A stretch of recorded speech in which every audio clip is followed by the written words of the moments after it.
Get some balls.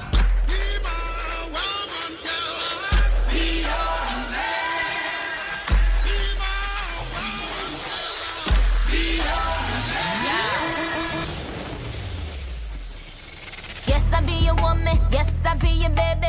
Yes, I be whatever that you tell me when you're ready. Yes, I be your girl, forever your lady. You ain't never gotta worry, I'm down for you, baby.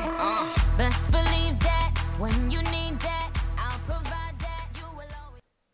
Bonjour à tous. Aujourd'hui, nous allons parler de la proposition de modification de la documentation des CDS par l'ISDA. Avant de vous parler des différentes propositions, voyons tout d'abord ce qu'est qu'un CDS. Un CDS est un dérivé de crédit.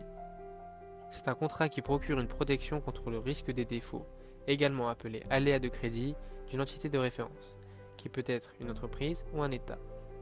Le CDS peut porter sur une obligation de l'entité de référence ou bien directement sur l'entité de référence.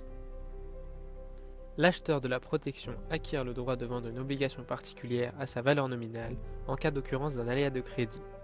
En contrepartie, l'acheteur verse au vendeur des montants convenus à l'avance, à intervalles réguliers jusqu'à échéance du CDS, ou bien à la survenance d'un aléa de crédit. En cas d'aléa de crédit, un ultime paiement est effectué par l'acheteur, et le swap est alors dénoué soit par livraison du sous-jacent, soit en cash. Regardons sur cet aperçu d'écran Bloomberg la description d'un CDS sur l'entreprise Vinci. On aperçoit des informations telles que la maturité, la devise, le taux de recouvrement, ainsi que le rating de l'entreprise. Regardons maintenant ce deuxième aperçu d'écran Bloomberg. C'est un pricer de CDS basé sur le modèle de l'ISDA, où l'on peut voir quelles informations sont nécessaires pour calculer le prix du CDS, telles que la maturité, le coupon et le notionnel. Sur cet écran Bloomberg, nous pouvons voir un outil de conversion spread en upfront, ce qui permet de pouvoir comparer les différentes cotations de CDS.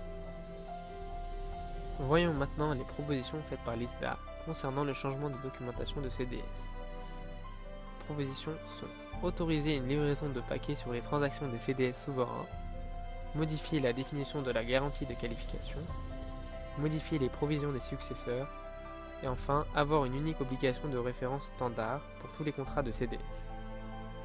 Intéressons-nous d'abord à la première proposition de l'ISDA qui consiste à autoriser une livraison de paquets sur les transactions des CDS souverains.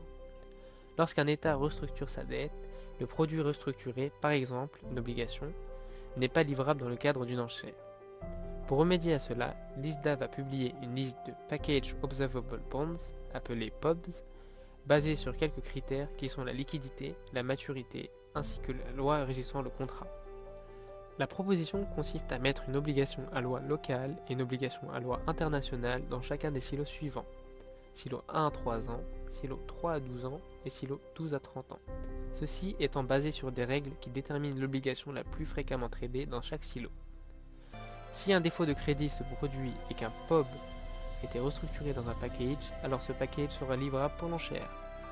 Par exemple, un POB avec un notionnel de 100 millions qui est réduit de 50%, la portion restante sera convertie en 50 actions et ensuite ces 50 actions pourront être livrées contre 100 millions de CDS.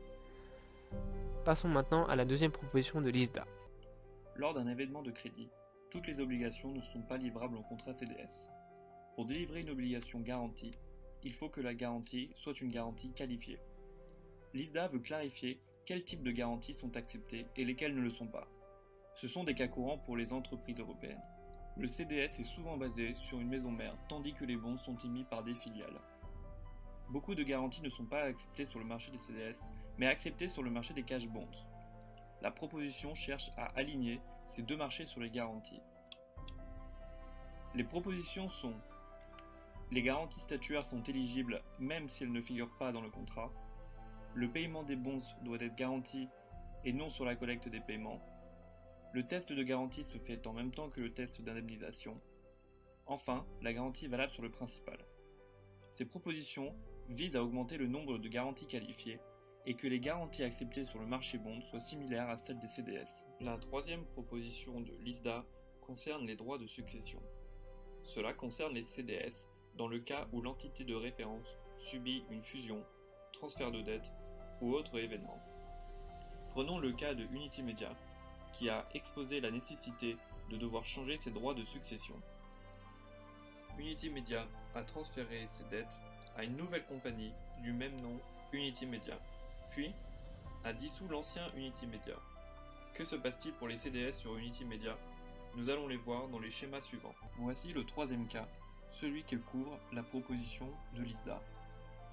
Nous sommes dans le cas où l'entreprise A transfère toute sa dette à l'entreprise B, puis l'entreprise A est ensuite dissoute. Comme dans le cas précédent, si l'opération est effectuée dans la fenêtre des 90 jours, alors le CDS est déplacé sur l'entreprise B. Rien n'est changé. Au-delà de la fenêtre des 90 jours, les contrats restent sur l'entreprise A qui est dissoute, ce qui était le cas de Unity Media. Or, l'ISDA introduit un changement sur cette partie.